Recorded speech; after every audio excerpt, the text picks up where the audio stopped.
তিনি যখন দিনের বাণী প্রচার করবেন, এই বাণী প্রচার করবার পূর্বে তার জীবন অত্যন্ত কষ্টের সঙ্গে শুরু করতে হলো। জন্মগ্রহণের 4 বছর পূর্বে আব্বা আব্দুল্লাহ যখন ইন্তেকাল করছেন, নবী আমার তখন মায়ের গর্ভে 6 মাস। তিনি জন্মগ্রহণ করলেন মা খাদিজা মা হালিমার ঘরেতে। তিনি 4 বছর দুগ্ধপান করলেন। ওখান থেকে ফিরে এলেন আমিনার কোলে। 2 বছর রাসূলুল্লাহ পালিত হলেন। মা আমিনা ইন্তেকাল করলেন। দাদু আব্দুল মুত্তালিব রাসূলুল্লাহকে 2 বছর লালন পালন করলেন। তারপরে দাদু ইন্তেকাল করলেন। চাচা আবু তালিব রাসূলুল্লাহকে লালন পালন করছেন।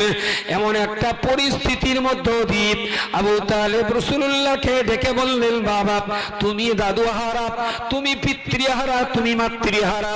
আমি তোমার চাচা আবু তালিব, আমি কখন দুনিয়া ছেড়ে চলে যাব জানি না, তবে আমি বেঁচে থাকতে থাকতে আমার বাড়িতে তুমি খাবে, আমার বাড়িতে তুমি পড়বে, আমার বাড়িতে তুমি থাকবে, শয়ন করবে।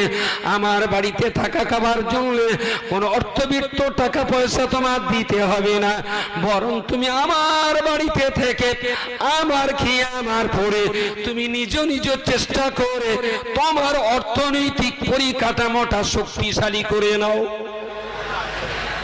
চাচা তো আমারও বয়স